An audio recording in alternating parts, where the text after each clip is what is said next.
Hello, my friend. The sun is setting, and that means it's time for another story. Get comfortable, close your eyes. We're starting now. Forks was drowning in fog again.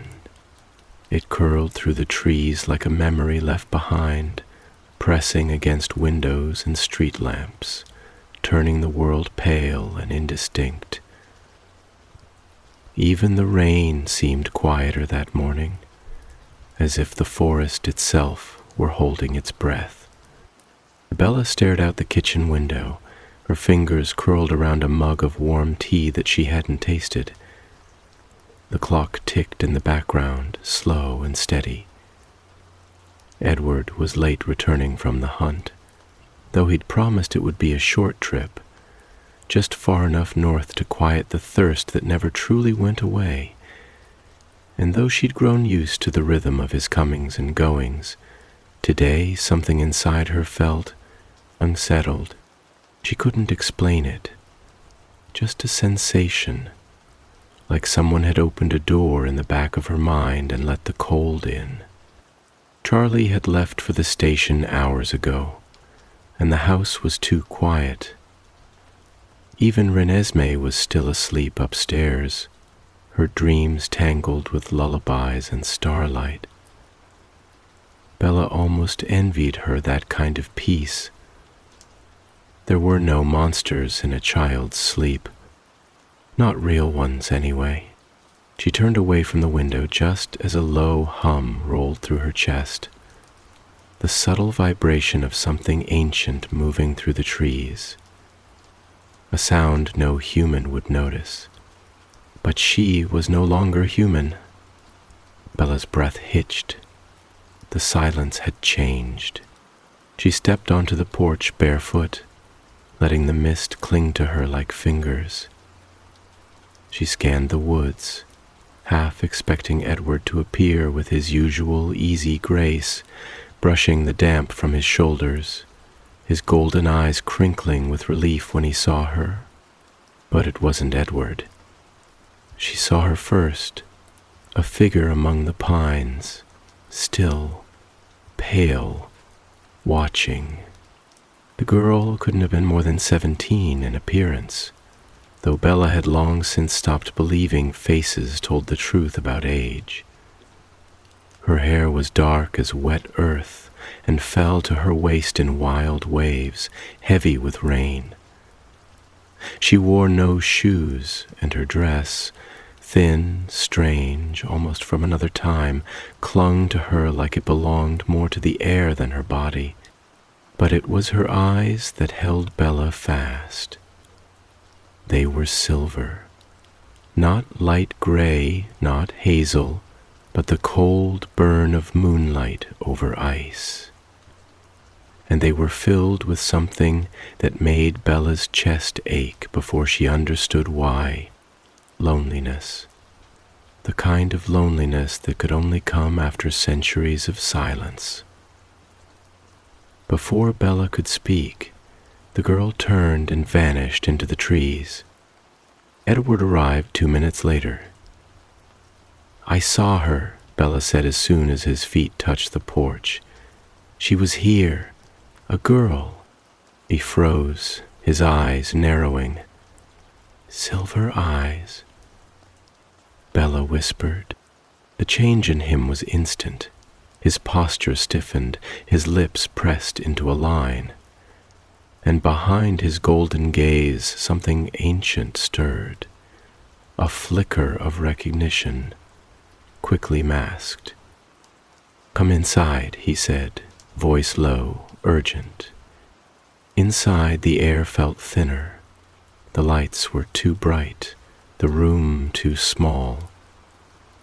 Edward sat on the edge of the couch, his hands steepled in front of him, the way he did when old memories tried to claw their way up. "She's not from here," he said. "And she's not part of any coven I've ever known. But I've heard of her once." Bella waited.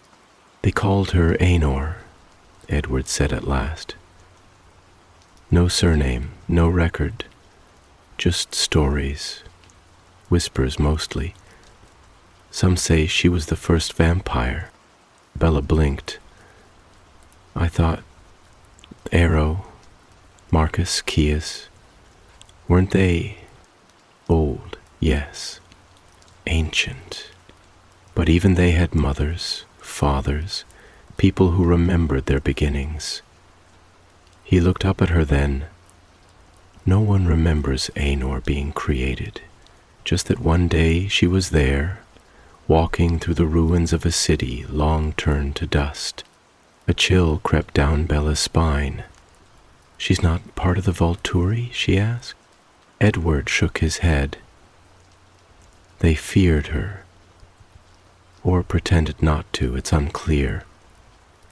But she disappeared, long before Carlyle was born, long before the Volturi were more than 3 angry men with too much time. Bella's hand found the armrest. Then why is she here, now? Edward's answer came like frost. Because something's following her. Outside, the wind shifted, brushing against the house with a whisper of movement. Trees creaked under unseen weight. And somewhere far off, deeper in the forest, something screamed. A sound not meant for this world. Not a wolf, not a bear, not even a vampire. It was the sound of something that had died, but kept going. That night, Bella dreamed of fire, not the kind that warms, but the kind that devours, cold and white, licking the edges of her vision. In the dream, she stood beneath a blackened sky. Snow fell, but each flake that touched her skin burned like salt in a wound. And in front of her stood Aenor, her face streaked with ash. She whispered, "It's happening again." Then Bella looked down. Her hands were covered in blood. She woke with a gasp, Edward's arms already around her, his eyes haunted. "You saw it too," he said softly. The following morning dawned without light, just the thick wash of pewter cloud cover and the scent of damp pine clinging to the air like a ghost unwilling to let go. The forest was silent, unnaturally so, as though the creatures that usually stirred before sunrise, deer in the underbrush, birds with their tentative morning songs, had all decided collectively to remain hidden, to withhold their presence from whatever had taken root beneath the trees during the night. Bella stood at the edge of the forest behind the Cullen house, her arms crossed tightly over her chest despite the fact that she no longer felt the cold the way she once had. The dream still clung to her like smoke in her lungs, thick and bitter and impossible to forget. Aenor's voice echoed in her skull, soft and sorrowful. It's happening again. And that impossible sight, her own hands crimson and trembling, the scent of blood too familiar, too real. She didn't want to believe it meant something, but she knew better. Edward stood behind her, unmoving. He hadn't spoken in almost an hour, and Bella knew without asking that he was listening. Not to her thoughts, they remained blessedly her own, but to the forest, to the subtle shifts in sound, in silence, in the small tremors of the earth that a vampire could sense when they stopped pretending to be part of the world and simply listened. "She's not gone," he said finally, the words low and weighted. "She didn't leave. She's still here. Somewhere close." Bella turned to look at him. His expression was taut, drawn not with fear exactly, but with that alertness she'd come to recognize in him, a kind of readiness that surfaced only when something ancient and dangerous stirred nearby. It was the same look he'd worn when Victoria came hunting, when the Volturi had crossed their threshold, when Renesmee was born beneath a sky-threatening war. "What do we do?" she asked, already knowing there would be no easy answer. "We wait," Edward said after a long pause, though his voice betrayed how much he hated the idea. "She came to you, not to me. That means something." Bella's eyes drifted to the woods again, to the hush between the trees. "I don't think she means us harm." "That might not matter," he said softly. "If something is chasing her, it'll come here. It already knows." Later that day, Alice returned, her movements sharp and hurried, her eyes flashing with a kind of urgency that was rare even for her. She didn't bother with greetings, didn't pause to take Bella's hand or exchange a knowing smile the way she usually did. "I can't see her," Alice said, stepping into the Cullen living room where the family had gathered. "Not even flickers. It's like she exists outside the current. Like she's standing behind a wall I can't breach." Carlyle looked up from the old book he'd been studying, an ancient volume of myths and vampire histories written in a dialect that hadn't been spoken aloud in centuries. His expression was grave. "There are beings who were created before the threads of fate began to bind, beings untouched by foresight, immune to gifts that manipulate the future or unravel the past. If she is one of them, then she's not bound by any rule we understand," Alice finished, her voice tighter than usual, as though the words themselves unsettled her. Rosalie stood by the window, arms folded, eyes narrowed in suspicion. "So what is she doing in Forks? Why now?" "She's hiding," Bella said before she even realized she was speaking. All eyes turned to her. "She didn't come to hurt anyone," she continued, recalling the way Aenor had looked at her in the mist, not with threat or malice, but with a kind of aching sorrow so pure it had silenced the forest. "She was running, scared." Jasper, who had said nothing until now, leaned forward slightly. "She was terrified," he murmured. "That presence near the house yesterday, the echo of her, I could taste it, cold and old and shattered by time, but beneath it was dread. The kind that doesn't fade, the kind you carry longer than 1,000 years. Emmett glanced around at the others, his usual bravado dimmed. "So we have a ghost vampire on the run from something worse than her, and it's headed this way." No one laughed. That night, Bella sat with Edward in their bedroom, the lamplight casting soft amber shadows on the walls. Renesmee was with Esme, safe, asleep, unaware of the ancient tide swelling just beyond the trees. "I keep thinking about her name," Bella said, her voice a whisper in the hush of the room. "Aenor. It sounds like something from another world."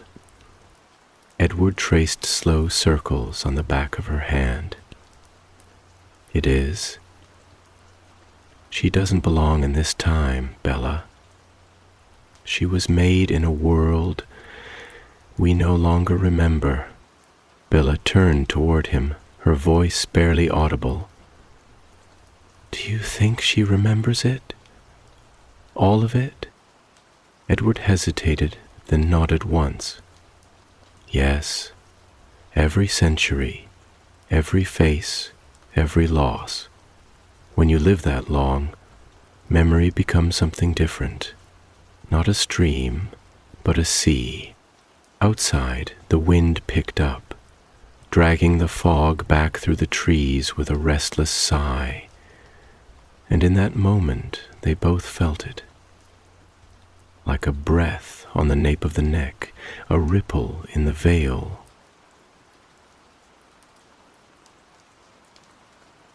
Ainur was near, and she wasn't alone. Edward was on his feet in an instant, the air around him stilling as if gravity itself had thickened. Bella followed, her senses sharpened, her heart beat, though no longer mortal, fluttering like a caged bird. They reached the forest's edge, just in time to see her. Ainur stood at the base of an old cedar, barefoot in the wet moss, her hair haloed in mist. But she was not the only figure in the clearing. Behind her a shape shifted in the shadows, wrong in all the ways the eye couldn't quite process. It was tall, but not entirely human in posture, and the longer Bella looked, the more it seemed to blur at the edges, as though reality had not fully decided what it was allowed to be. Then Ainur turned. Her eyes met Bella's again, but this time they held something new. Fear. Time did not move in the clearing. It hung suspended between breaths and broken moments, between one century and the next, as if the world, sensing the presence of something ancient and untethered, had chosen to step back and let the scene unfold without the burden of clocks or wind or movement. Bella stood still at the edge of the trees, the rain soft against her skin, a cool mist pressing like forgotten fingers along her neck, and though her lungs no longer demanded air, she felt the need to breathe, to draw in the damp earth and the strange tension of this place, and ground herself against whatever was about to unfold. Ainur hadn't moved. Her eyes, those silver pools that shimmered like the memory of moonlight, were fixed on Bella's, wide and unblinking, filled with a sorrow so vast it made Bella's chest tighten, as if some thread of grief had reached out and bound itself to her ribs. The figure behind her, however, did move, but not with the fluid, balletic grace of vampires, nor the slow, deliberate strength of wolves. It moved in fits and echoes as if it were not entirely whole, like a bad dream stepping out of the place it was meant to stay locked away, half-formed, stuttering between moments, struggling against the shape of reality itself. Edward was beside her now, his arm extended slightly in front of her, the gesture subtle but unmistakable, protective, instinctive, the way he'd always moved when danger edged too close. She could feel the tension radiating off him like heat from a coiled wire, and she knew that if that thing, whatever it was, took one step toward them, Edward would not hesitate. But Ainur raised a hand, slow and trembling, as if motion itself pained her, and the creature behind her stilled. "It's bound to me," she said at last, her voice a strange melody, soft, echoing and layered with something older than language. "Not by choice, not by magic, by something deeper, something I once was." Her eyes dropped for the first time, as if ashamed of the weight in her own words. "I tried to leave it buried," she whispered, more to the moss at her feet than to them. "But the earth forgets nothing, not truly, and what I once created found me again." Edward stepped forward then, not much, just enough to be heard more clearly, his voice a low vibration that felt like dusk, steady and clear. "What is it?" he asked. "It's not like us."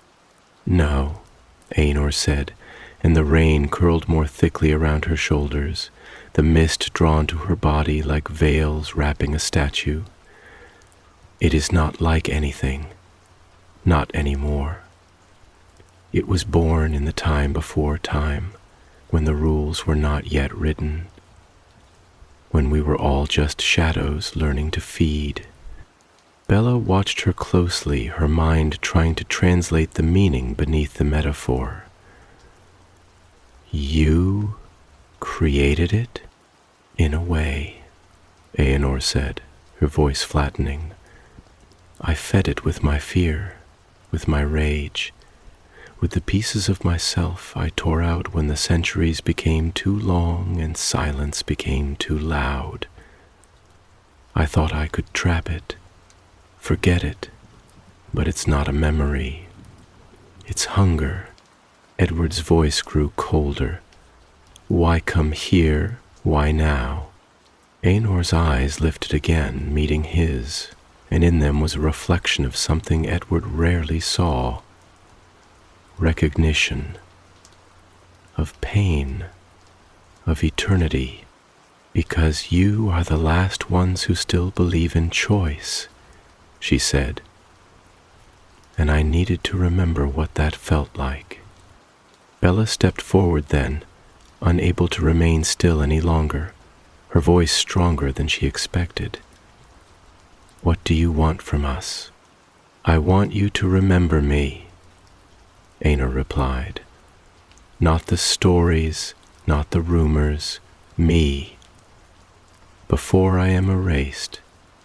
The thing behind her growled, not with a voice, not exactly, but with the sound of space cracking, of bone grinding beneath the surface of dreams. Its shape trembled again, flickering between the form of a man and something else entirely. There were wings briefly, like those of a scorched bird. Claws, a mouth without symmetry, but the forest swallowed the vision before it could settle. Edward was already calculating. Bella could see it in his eyes, the 1,000 questions moving like chess pieces in his mind, the way he always did when confronted with something that could not be easily categorized or fought. But there was something else behind his gaze now, too. Something darker. A flicker of dread he was not yet ready to share. We should bring her back to the house, Bella said quietly. Edward's jaw clenched, not in disagreement, but in the way one braces before stepping through a storm. It's not safe. She's not the danger, Bella answered. That thing is, and it's already here. Aenor lowered her head as if in shame or gratitude, it was hard to tell, and took a slow step toward them. The creature didn't follow. Instead, it lingered at the edge of the clearing, half swallowed by the trees, its form pulsing like a heartbeat buried in stone.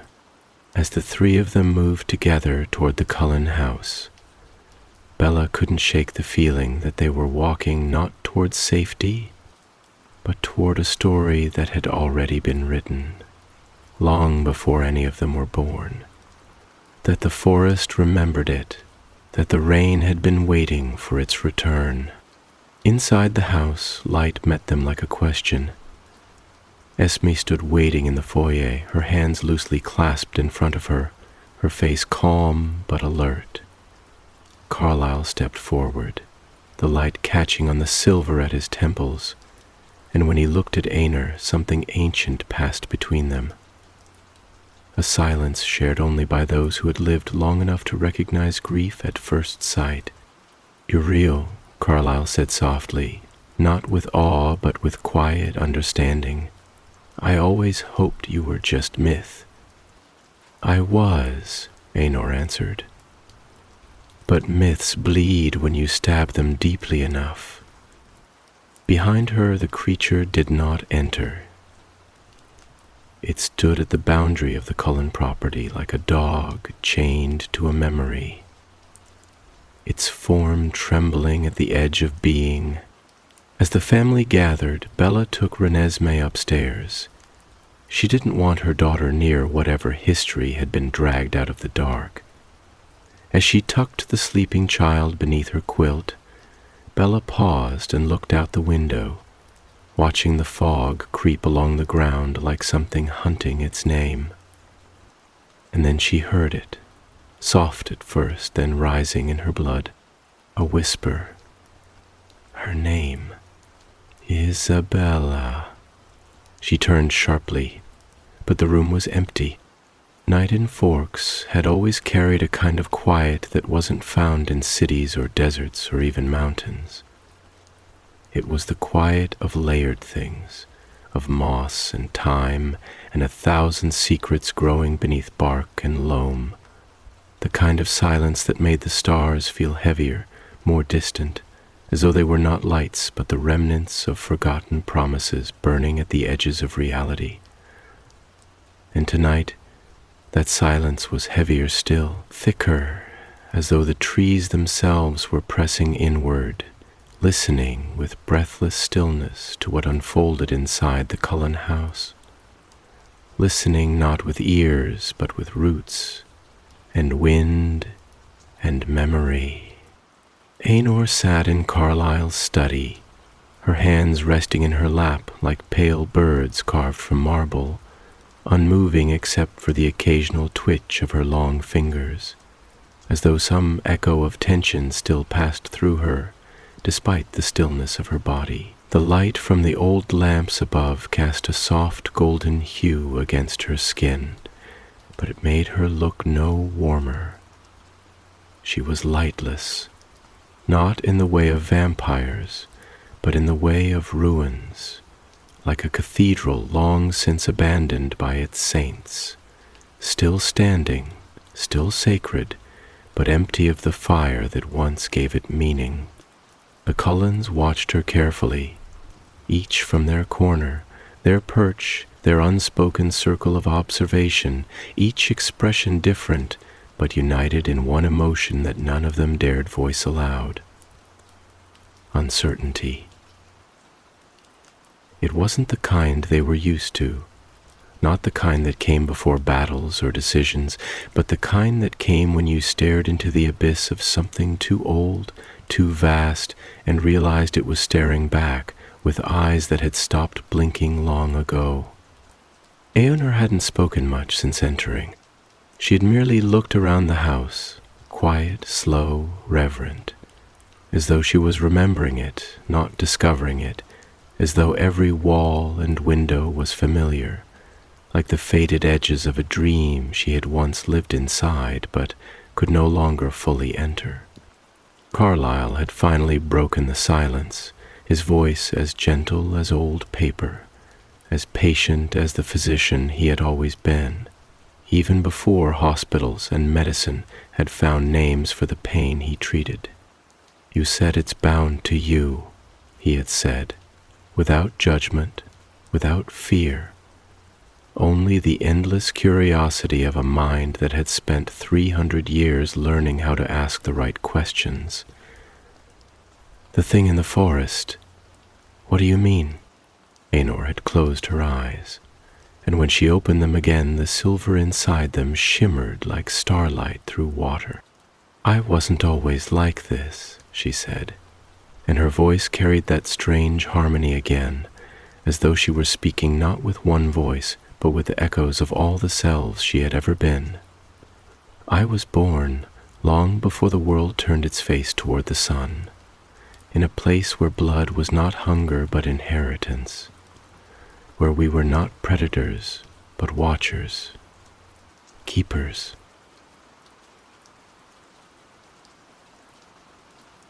Her fingers flexed slightly, and though she still did not move, something in the air shifted, something so faint Bella could only feel it in the way her thoughts slowed, like wind passing through fog.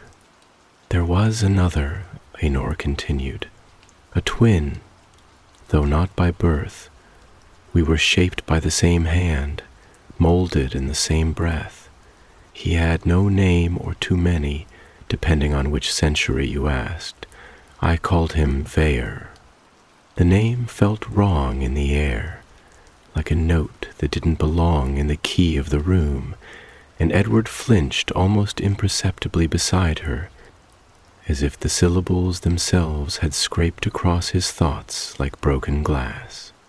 "I loved the darkness," Aenor said, not in fear or bitterness, but in a voice so soft it nearly collapsed under the weight of the memory. "Not metaphorically, not in the way mortals fear night.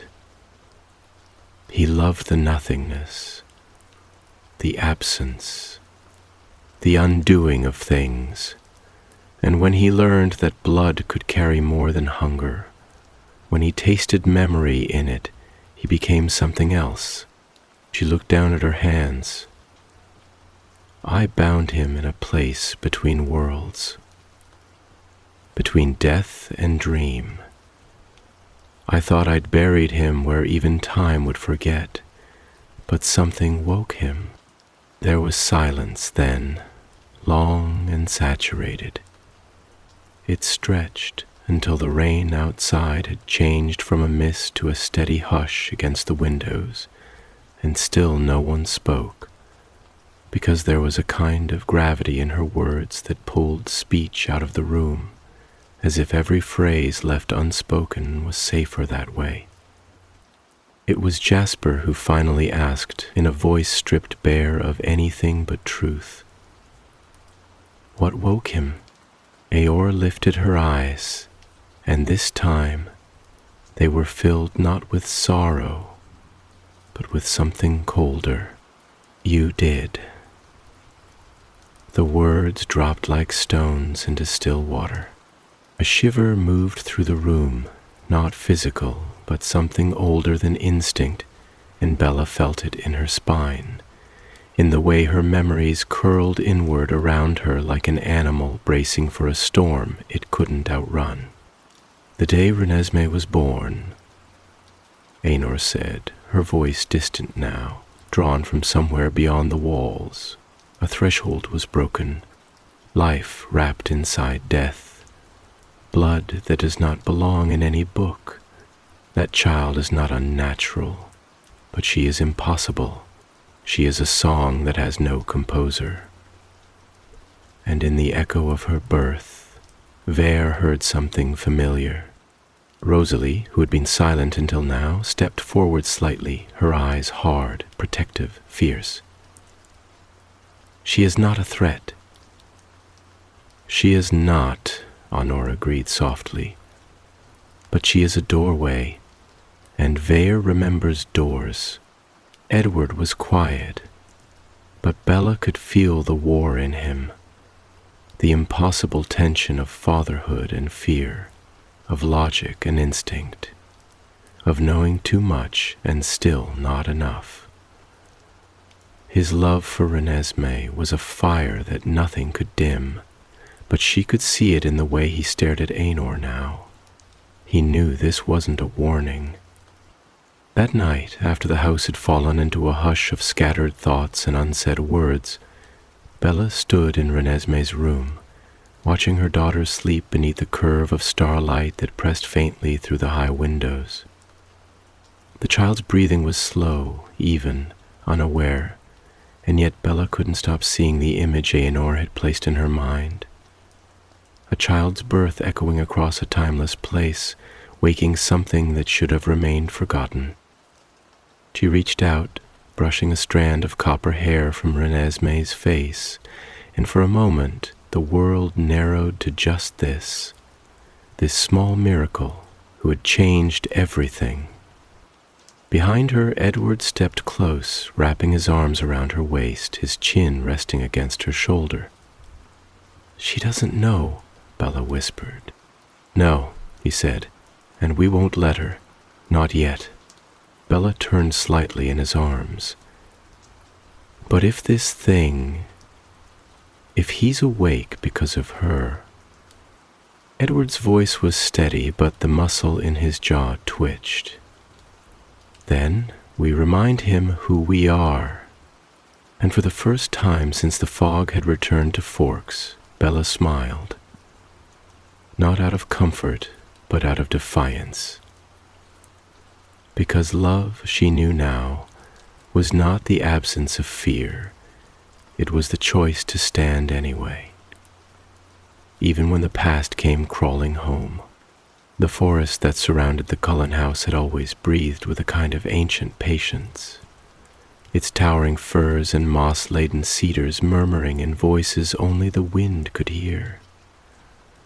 Long syllables of bark and fern, whispered across time and frost and rainfall. But now, as dusk slid across the sky like a velvet curtain pulled by unseen hands, there was a change in that breath, a slowing, a hush, like the earth itself had curled into a listening crouch, waiting for a secret it already half remembered to rise again in full.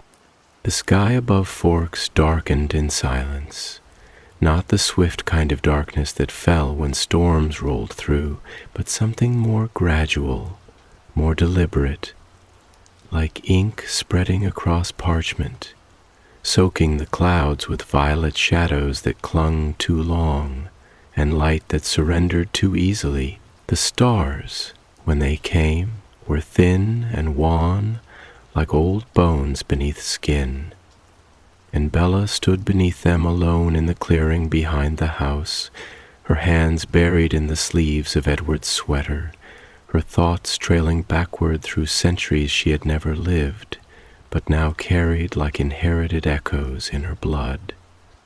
She wasn't afraid, not in the way she had once been when she had first stepped into Edward's world, when she had learned the rules that governed immortality and realized how fragile her place within them truly was. This was a different kind of fear. It wasn't about death, it was about eternity, how long it stretched, how heavy it became when filled with the grief of things you could not undo, of creatures you could not understand, and it pressed against her now, not as a threat, but as a question. One she didn't yet have the words to answer. Behind her the air shifted, and she didn't need to turn to know it was Ainur. Her presence was different from the others, less like a footstep or a breath, more like a change in temperature, a hush in the atmosphere, as if even the night itself bent slightly around her. When she moved, it wasn't with the flawless grace of Alice or the quiet strength of Carlyle. It was more fractured, as though she were not fully in one place, not entirely rooted in the now, as though she carried the gravity of too many lifetimes, and every movement had to be remembered first, before it was made. "I dreamed of this place," Ainur said quietly, her voice not startling but inevitable, like a thought that had waited all day to be spoken. Not the trees, not the house, the sky, the way it bleeds before it gives in to night. I saw it long before it existed. It was a memory I hadn't yet lived. Bella turned slowly, meeting her gaze beneath a thinning light, and for a moment neither spoke, because there was something fragile about the space between them, something like the silence before snowfall, the air too full of what might fall to be disturbed by sound. "Do you remember everything?" Bella asked at last, her voice soft but steady, drawn from somewhere inside her that had grown braver with each year in Edward's world, braver with motherhood, with transformation, with the realization that forever was something you shaped, not just endured. Ainur's eyes, still silver, still impossibly deep, flicked upward as though the answer hovered somewhere just out of reach. "I remember more than I should," she said, "but less than I once did. Time doesn't erode memory the way it does for mortals. It corrodes it, reshapes it. Things come back to me out of order. A child's face before the war that took her, a name whispered centuries before it belonged to anyone, the sound of bells in a city now buried under 1,000 years of sea. It's all there, but fragmented." Bella felt a kind of sorrow rise in her then, not for herself, not even for Renesmee, but for Ainur, who had walked alone through 1,000 winters, whose eyes had watched empires rise and rot, who had buried every friend and enemy a dozen times over and still remembered the way their voices cracked when they said goodbye. "Why didn't you end it?" she asked. Not out of cruelty, but curiosity, the aching kind that lives in the marrow of all living things. Aenor looked at her then with a sadness so complete it felt almost like stillness. "Because I couldn't forget him, and as long as he existed, even as a whisper in the dark, I was still his mirror. Even now, I don't know where he ends and I begin." Bella stepped closer, not because she wasn't afraid, but because some part of her, a part shaped by the strange alchemy of love and pain and the enduring softness that had somehow survived her transformation, wanted to touch the thread of loneliness that wrapped around Aenor like a shroud, and remind her that she was no longer alone. "He's still in the forest," Bella said, though the words felt heavier than they should have. "He watches from the edge. I can feel it." Aenor nodded. "He's always watching, even when he isn't looking." Bella hesitated. Can he hurt her? The question was quiet, but it cut through the space like light through fog. For a long moment, Aenor didn't answer. Her face did not change, but the silence that followed grew so dense, so absolute, that it became its own kind of reply. "I don't know," she said at last. "He's never seen something like her before, something born between worlds, not from them, a child of love and death, of fate and defiance. He may want her, he may fear her, or he may see her as the key to whatever place I once locked him in, but whatever he decides—" She turned, her eyes glinting like steel beneath the moon's slow rise. "He won't stop."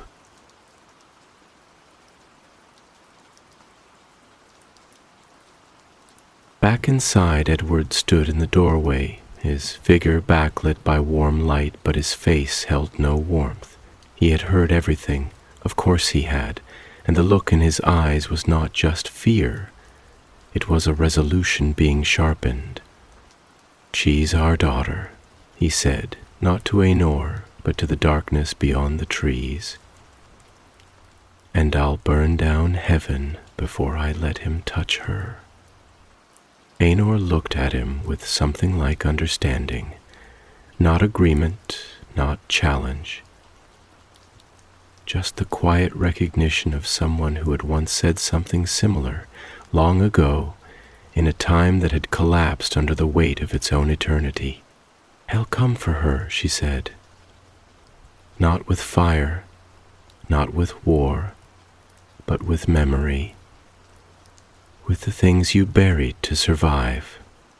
And with that she turned and walked into the house, leaving Edward and Bella beneath the stars, their hands locked, their hearts silent, listening to the hush of the forest where an old god stirred. Waiting, watching. The night stretched on with the breathless patience of something that had forgotten how to end. A velvet dark eternity that wrapped itself around the house and the trees and the souls within, curling through shadows and silence like ink poured slowly over still water.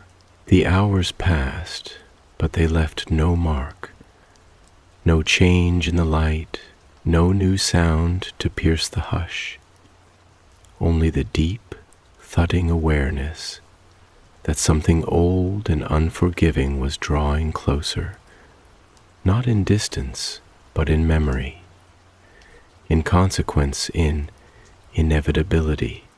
Bella sat on the edge of the bed in the quiet upstairs room she shared with Edward, though shared was too simple a word for the kind of bond that had grown between them over years marked not by calendar days, but by moments of transformation. of trust, of the kind of love that both wounds and heals, stretches and saves, all in the same breath. The moonlight filtered through the tall window in long silver ribbons that painted the hardwood floor with shifting fragments of light, like pieces of a memory trying to reassemble itself in the quiet.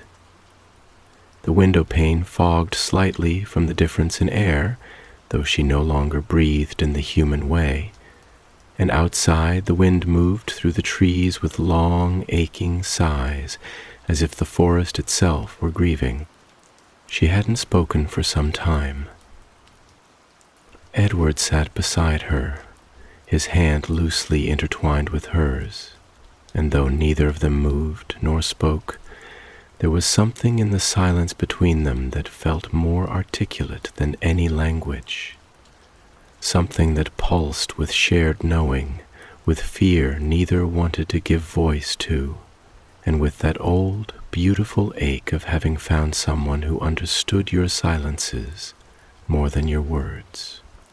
"Do you remember," Bella said at last, her voice barely louder than the breath of the wind against the window, "that first night we met in the clearing, the meadow, when everything was new and terrifying, and all I knew was that you were danger and light and something I didn't want to run from?"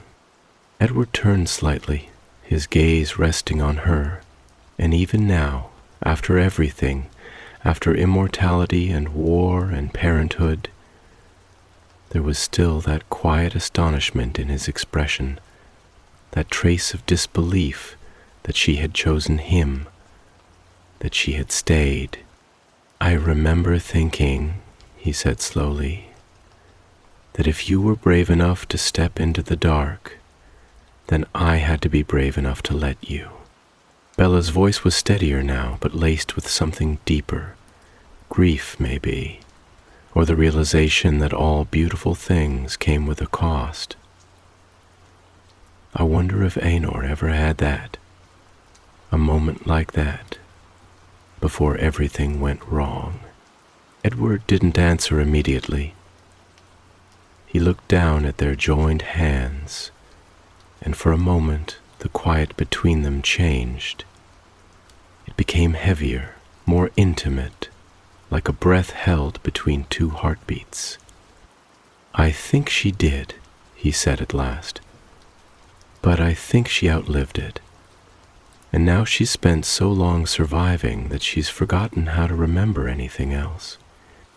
Bella turned her head toward him, and the gold in his eyes caught the moonlight like a flame trapped in glass. "Do you think that's what'll happen to us, if we live long enough?" He didn't look away. "Only if we stop loving." Below, the house was quiet, but not in the way homes are when families sleep. It was the quiet of preparation, of tension strung like wire between rooms. Emmett stood by the back door, still as stone, his gaze locked on the tree line. Rosalie sat by Renesmee's room, not guarding exactly, but present in that fiercely maternal way she had developed since the child was born. A protectiveness that was not rooted in blood, but in something deeper, more primal, as if her second chance at nurturing had given her purpose she had once believed the universe had denied her forever.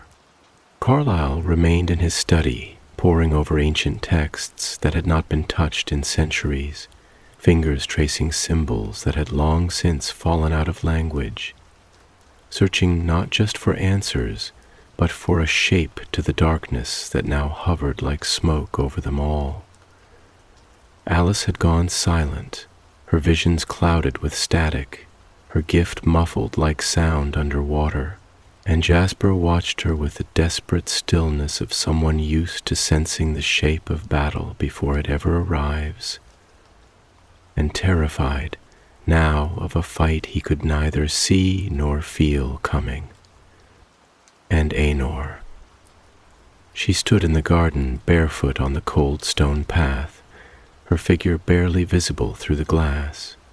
The rain had begun again, soft and persistent, kissing her skin without soaking her, sliding down her arms like memory made physical, and her eyes were fixed not on the horizon, but on the earth, as if reading something buried there, something etched into the soil itself, older than the house, older than the trees, older even than her own bone. Bella rose from the bed, and Edward followed without question, their movements silent, seamless, born of years woven together so tightly that action no longer required intention. They descended the stairs like ghosts moving through a dream, and when they stepped out into the rain, Aenor did not turn to greet them. "He's closer," she said, her voice flat, not fearful, but certain, as if she were not sensing his approach, but simply remembering it. "He doesn't walk in straight lines. He moves through cracks, through memories, through weakness. He doesn't knock. He doesn't need to." Bella swallowed. "What does he want?" Aenor turned then, slowly, her face bare of pretense or metaphor. "He wants to finish what we began." Edward took a step forward, his tone edged with steel. "We didn't begin anything." "But you did," she said, almost gently, "when you allowed a new thing to be born. A child not of venom or bloodlines, but of love and defiance. You opened a door I once locked, and he remembers the sound of it. Bella felt it then, not fear, not exactly, but the heaviness of being at the center of something you did not cause, but cannot step away from." She looked at Edward, and he at her, and in that glance was the understanding that they had never been ordinary, never been accidental, never been spared. From the moment their love had begun to break the rules of the world they lived in, the world had taken notice. Aenor raised a hand, palm open to the sky.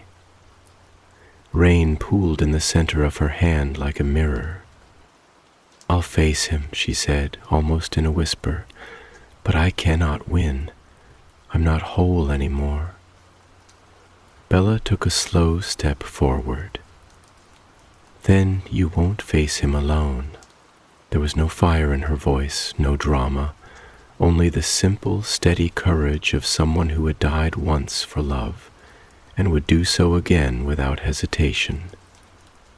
And standing there in the garden, beneath a sky that remembered too much, she felt the future shifting around her like the slow spin of stars, dark and wide and waiting. The forest was no longer merely a collection of trees, no longer a passive backdrop to the lives it had silently witnessed over hundreds of years. It had become a threshold, a place where the fabric between memory and reality, between breath and shadow, thinned to a translucent veil through which something else now stirred, something that had been waiting longer than history could measure, older than the languages humans had given up trying to pronounce, something not made of matter but of meaning, of desire, twisted so tightly over time that it had begun to feed upon itself like a snake swallowing its own tail. And now, beneath that canopy of rain-slicked branches and earth that sighed with the weight of old secrets, something woke fully.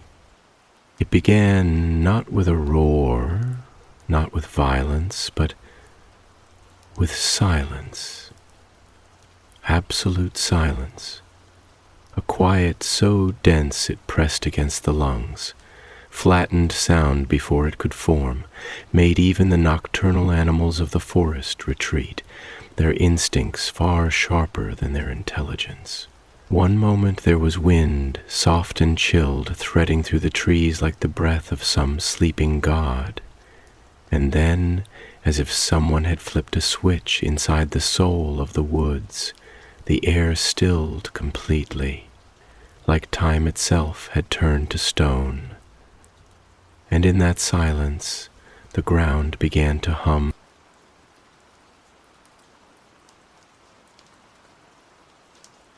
It wasn't a sound in the traditional sense, not one that echoed through the ears, but rather something that moved beneath the skin, a deep vibration that resonated in bones, in memory, in the places where names go when they are no longer spoken aloud. Bella stood just beyond the edge of the clearing, her fingers curled tightly around Edward's, and she felt deep inside her rib cage, beneath the immortal stillness of her body, something waking that should never have been given a name, something that had been left unfinished long before forks ever existed. Then, slowly, with the painful inevitability of a rising tide, the mist began to draw back from the forest floor, pulled not by wind but by will, curling in slow, deliberate spirals toward a single point in the clearing, as if summoned, as if afraid to disobey. The fog condensed, thickened, darkened, not in color but in presence, until the shape of a man, or what might have once been a man, began to take form at its center, like a shadow that had finally grown tired of hiding. He did not step into view. He emerged the way smoke emerges from fire, inevitable, graceful, and poisonous in its beauty. Tall, unnaturally so, but not grotesque. His limbs were too elegant, his posture too composed. His skin held the pallor of something that had never known sunlight, but not in the way of vampires. There was no marble sheen, no cold elegance. Instead, it was the pale of bone left too long beneath the earth, of something dry and endless and forgotten. His hair was dark, though not black, more like the color of night just before it loses its stars. And his eyes, when they opened, were not red, not gold, not any color Bella could name. They were absence, not empty, worse than that. They were full of something that negated, like looking into a well that was not carved from rock, but from all the things the world had tried to forget. Madness, grief, hunger without shape. He was not beautiful, he was correct, like a symbol in a dream you don't understand but know has always been there. And Aenor, who stood in the center of the clearing, her arms at her sides, her face pale but unafraid, did not move as he took his first step toward her. She simply whispered, without looking behind her, "Do not come closer. Not yet." Edward stopped at the edge of the clearing, Bella beside him, and though neither of them had ever hesitated to face danger, had thrown themselves into war, into death, into the path of things far greater than themselves, this time they obeyed, because they could feel it too. He, the being, the thing, the once named Vare, turned his gaze toward them, and it wasn't sight, not exactly. It was touch, like being pressed into, like having your skin remembered by something you hadn't consented to know. Bella felt every inch of herself tighten, not with fear in the human sense, but with the unbearable intimacy of being known too deeply, of being seen by something that had existed before shame and yet somehow still carried it. He smiled. It wasn't cruel, it was curious, and that made it worse.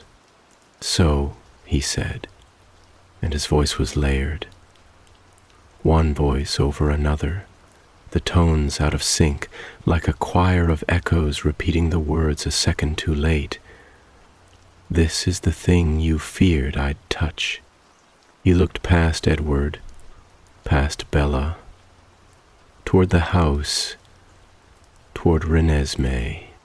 Edward stepped forward, not fast, not foolishly, but with that quiet, coiled resolve Bella had only seen in him when he was prepared to kill something without regret. And though his voice was calm, it cracked slightly at the edges, not from weakness, but from the strain of holding back a fury so ancient it had become sacred. "She's not yours," he said.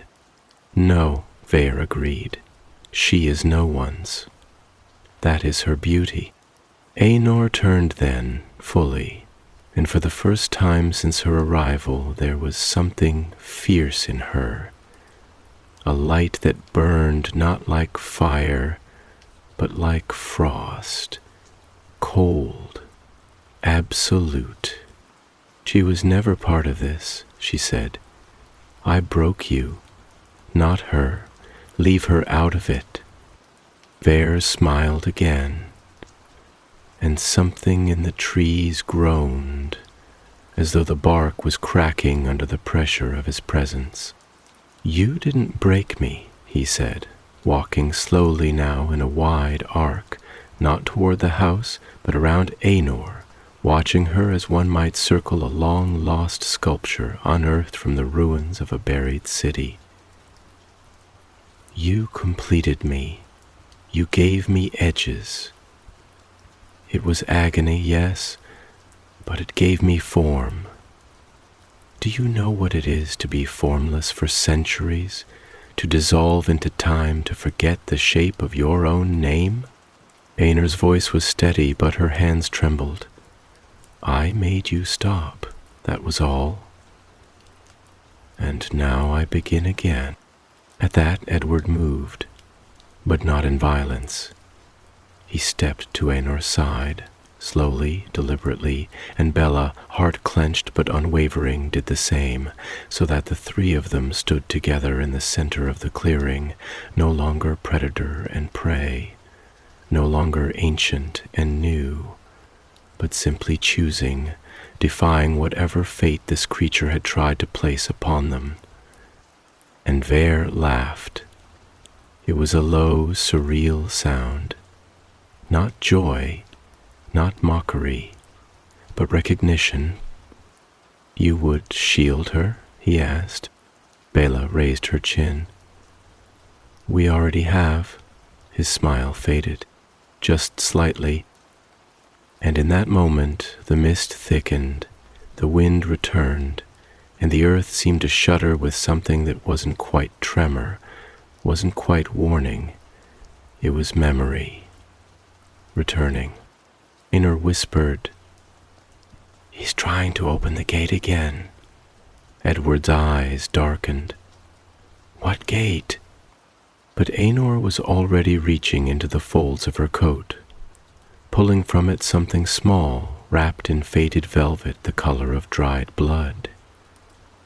She unwrapped it slowly, reverently, and inside was a single shard of glass, old, blackened at the edges, glinting faintly with an inner light that pulsed like a heartbeat. Bella didn't know what it was, but she knew it mattered, and Vere stopped moving. His voice was quieter now, almost tender. "You kept it." Aenor's hands closed around it. "I kept what I broke."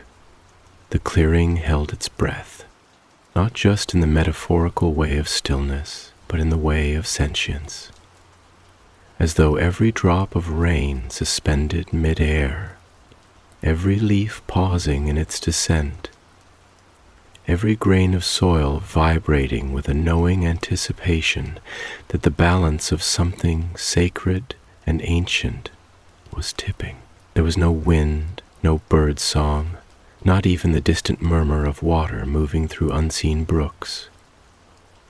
The world had quieted around the four figures, as if afraid that sound itself might shatter what remained of the barrier between then and now, between choice and fate, between the fragments of a memory and the full weight of a reckoning. Bella didn't breathe. not because she no longer needed to, but because instinct told her that air itself had become fragile, that drawing it in might break the invisible tension coiled like glass wire through the heart of the forest. Her eyes were fixed not on the creature before her, not on Ver, not even on Einar's clenched hands, but on the shard, the dark, pulsing fragment wrapped in faded velvet, a thing so small it could be mistaken for meaningless, and yet so clearly central that she felt its gravity in her bones, in her thoughts, in the quiet terror curling around her like smoke. The shard didn't look like much. It wasn't ornate or glowing, not wrapped in golden runes or whispering enchantments the way magical objects were often imagined. It was simple, old, charred at the edges, almost crude, and yet there was something wrong about it. Wrong in the way that a childhood photo burned at the edges feels wrong, like an entire memory's being extinguished by the flame. It glinted with an inner light, yes, but it wasn't a warm light. It flickered like a dying star, like something being remembered against its will. Edward reached for Bella's hand, not with urgency, but with that quiet desperation of someone who knew the storm had already begun, and there was no high ground to run to, only the choice to stand still or be swept away. His grip was strong, not panicked, but tethering. She held on. Ver's eyes, those voids, those impossible wells of sight that didn't reflect but absorbed, were fixed on the shard now, and his expression, which had until then held a kind of cruel, contemplative calm, began to fracture. Not visibly, not at first, but there was a tremor beneath his voice when he finally spoke again, a hairline crack in the otherwise endless smoothness of his being. "You kept that," he said again, softer now, and though it was not a question this time, the echo of disbelief lingered in his voice like a wound reopening. Einar's hand trembled, but she did not let go. "I kept what was left," she said, her voice wrapped in memory so thick it sounded older than language. "Not because I believed it could save me, but because I needed to remember what you were before I made you what you became." Bear stepped forward, just one pace, and the rain began to move again, not to fall, but to spiral, as if drawn toward the shard in Einar's hand. Tiny droplets lifted off the moss and grass, dancing like threads of mist toward that tiny piece of dark glass, caught in an orbit not governed by gravity but by history. "You broke me with it," he whispered. "You used it to cut the world in half. Do you remember? You didn't seal a door, Einar.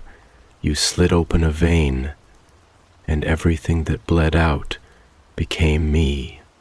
Einar nodded slowly, and there was no pride in her expression, no defiance, only a haunted acceptance, the kind of weariness found only in beings who had lived long enough to stop asking for forgiveness, and instead carried their sins like stones in their pockets, worn smooth by time, but never lighter. "I remember," she said, "and I never stopped paying for it." The shard pulsed again, and Bella could feel it now, not just in the clearing, but in herself. It pulled at something inside her that had no name, something that had been quiet until this moment, a thread of memory that did not belong to her, not entirely, but which lived inside her the way dreams live in the walls of a house. She saw, just for a breath, the shape of something before her.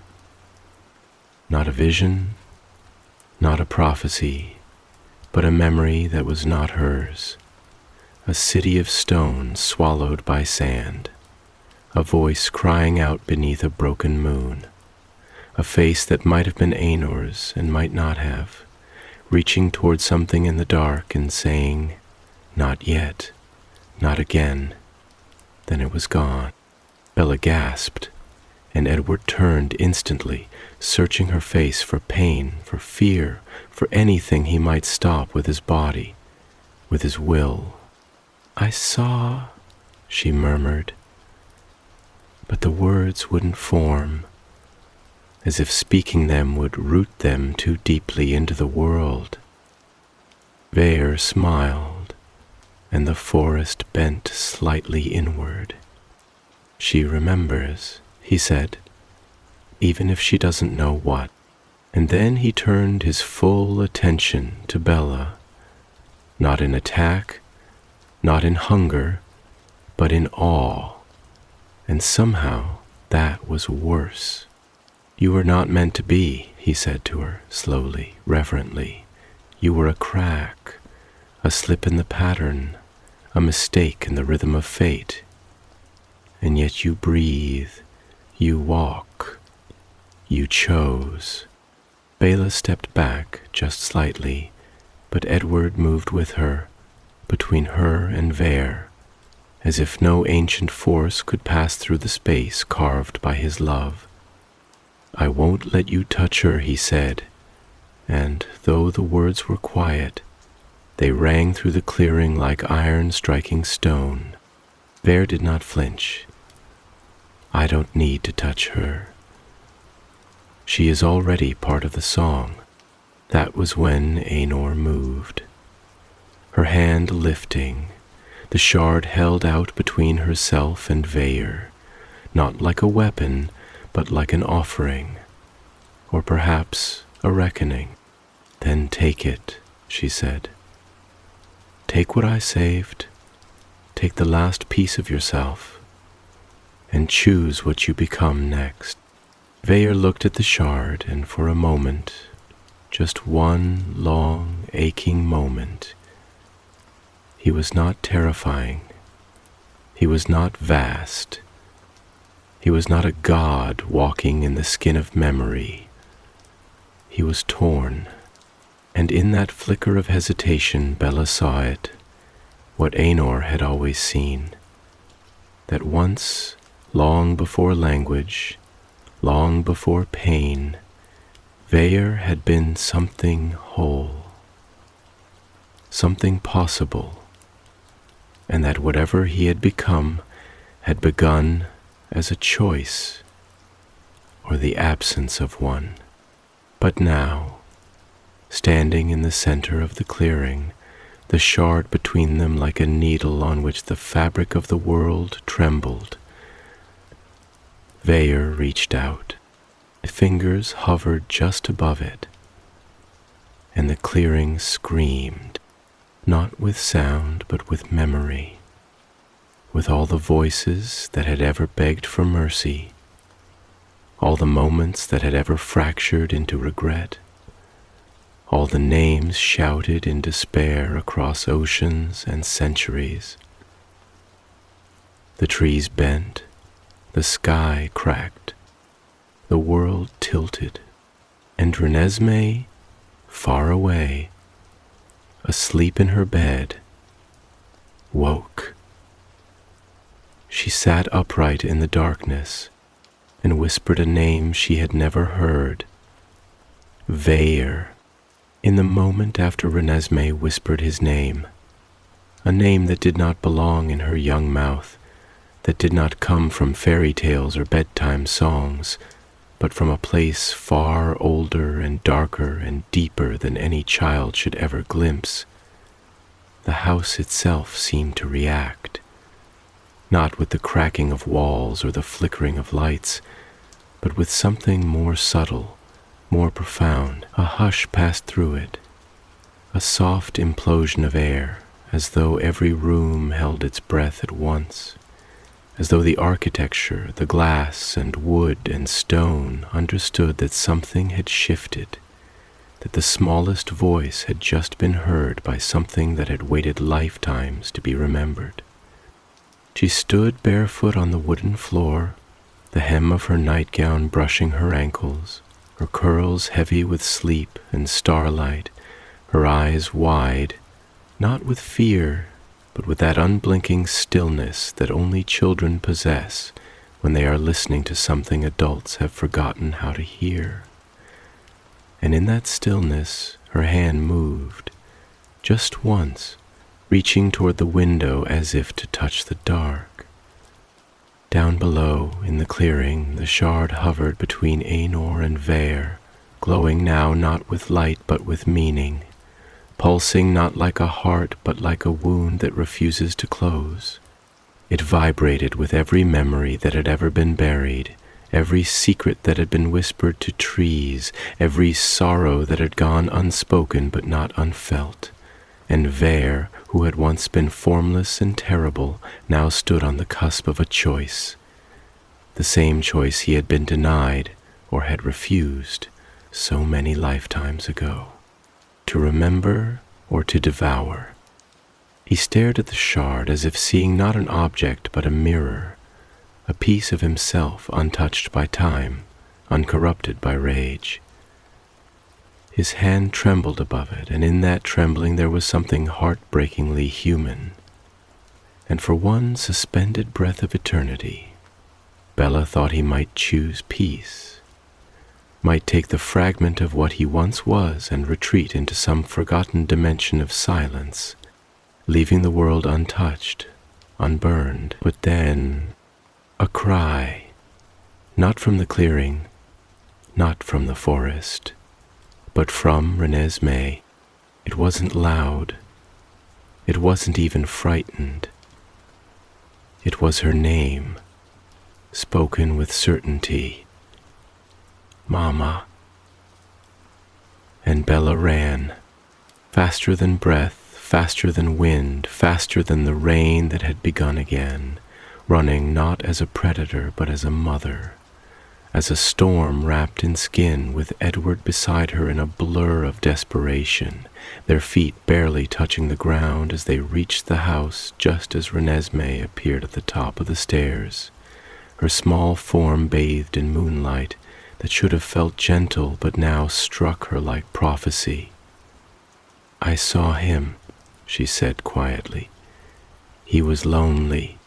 Bella swept her into her arms, pressing her close, her hands shaking with the knowledge that something beyond comprehension had touched her daughter's mind, something that no walls could keep out, no teeth could frighten, no rules could silence. And Edward stood beside them, his face a mixture of love and fear and fury, and for the first time since Bella had become immortal, she saw in him the fragile shadow of what it meant to be powerless. Down in the clearing, Aenor turned slowly. He heard her, she said. Vere's gaze had shifted. The shard still hovered, untouched, but his eyes, those impossible, endless voids, had turned toward the house, toward the girl who had spoken his name without fear, and in that gaze something broke. Not a scream, not a crack of power, but a release, like a string that had been drawn too tight for too long, finally snapping, not with violence, but with weariness.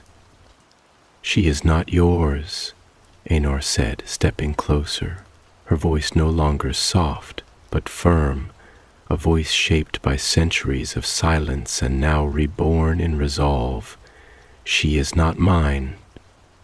She is herself, and that is something you were never brave enough to be." Vere didn't respond. Not with words.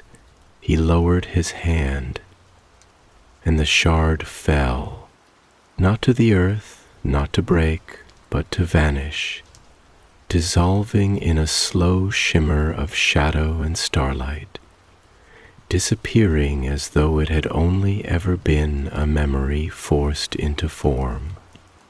Aenor stumbled forward, her knees striking the moss, her hands pressed to the earth, her body shaking as though the last thread that had tethered her to this world had snapped free. She gasped once, an ancient sound, and then stilled. Ver knelt beside her, and Ver, for the first and only time, wept. There were no tears, there could not be, but the forest knew. The wind rose around them like an embrace, like a farewell. The fog thickened, then pulled away like a tide receding from a shore, taking him with it. Slowly, gently, not banished, not destroyed, but accepted, drawn back into whatever place had first created him, or perhaps simply into silence, and with him went the hunger, the weight, the wrongness, and Aenor, eyes closed, mouth open in something like prayer, let out one final breath. It is done. The days that followed passed like dreams after fever, half remembered, flickering at the edges, filled with quiet and questions that no longer needed answering. The forest returned to itself, the air growing warmer, the rain softer, the nights less heavy. Aenor did not vanish, not entirely. She remained in the guest room for a time, though her presence grew lighter by the day, as if she were fading not from the world but into it, her weightless footsteps brushing the hallways, her voice a rare wind through trees. Carlyle walked with her often, their conversations quiet and unfinished, the kind that never truly end but dissolve into shared silences. Alice tried once to see her future. She fainted instead, and when she woke she said only this: she doesn't have one, or she is one. Rosalie sat with her in silence. They did not speak. Jasper refused to enter the room. Renesmee once brought her a flower. Aenor smiled. "I knew this color once," she whispered.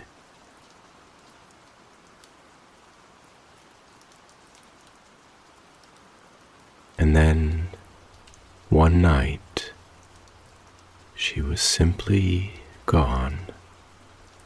The sheets still smooth, the window open, no note, no footprints, only the faint scent of rain and lavender left in the air like the last breath of a story finally ready to rest.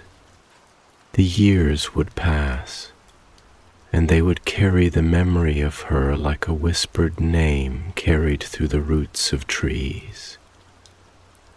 Bella and Edward would never forget the night the past came to claim them, nor the moment they stood together against something born before choice had a name. And Renesmee, growing fast, would sometimes sit beneath the old cedar at the edge of the property, her sketchbook in her lap, drawing faces she had never seen and dreams she did not understand. One day she would draw a silver-eyed girl, and when Bella asked her why, she'd say only this: she was lonely, but not any more. And in the rustle of leaves above them, in the hush of the wind through branches, in the slow, endless breath of the forest, Bella thought she heard it too. The echo of a love that had lasted longer than 1,000 years, and finally learned how to end.